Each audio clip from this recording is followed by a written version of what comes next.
Okay, hi everybody. Look, as we close out week one, I noticed we have a lot of first-time online learners in the class.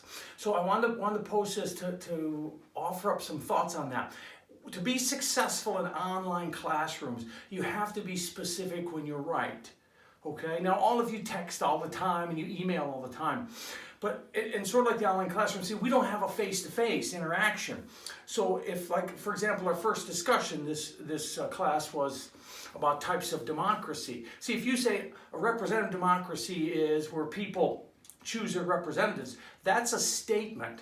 That's not an example. See, an example would be like, I live in District 10, and in District 10, we voted for Paul Mitchell to go to Congress and represent the views in our districts, such as new bridges and clean water, something like that. You see, you have to be specific, but you see, because since all I do is read the post that you put in there, you can't assume that I know what you're talking about.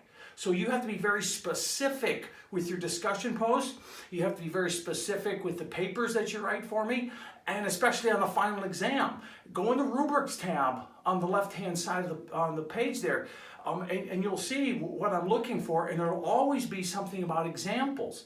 And what I'm getting at is you have to tell me exactly what you mean. So if you say an aristocracy is where a few people run the government, that's a statement, but I need an example. Where does an aristocracy exist? What does an aristocracy look like? If you want to make the argument the U.S. Senate is like an aristocracy because there's only 100 people who make decisions for 300 million, you see, that's an example.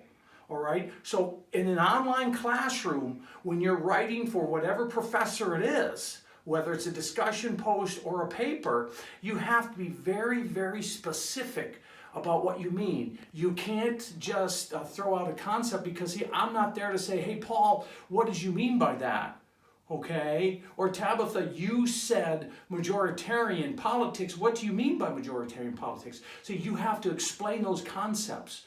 All right, so I can give some latitude in our first discussion because, again, as I say, you have a lot of online learners and you weren't real sure with exactly what's going on. All right, but in week 2 and 3, we still just have discussions. I'm trying to kind of ease you into the process, but you've got to do a real good job of explaining exactly what you mean.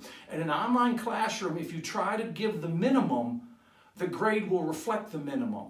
Okay, so if you want a good grade, you want to be successful in online class, you've got to be specific and you've got to be able to articulate your points in a clear, concise fashion because there's no give and take without the face-to-face, okay? So I hope you find this helpful. And if you have any questions at all about anything, never hesitate to contact me. You can always text me. Alrighty? Thanks. Bye now.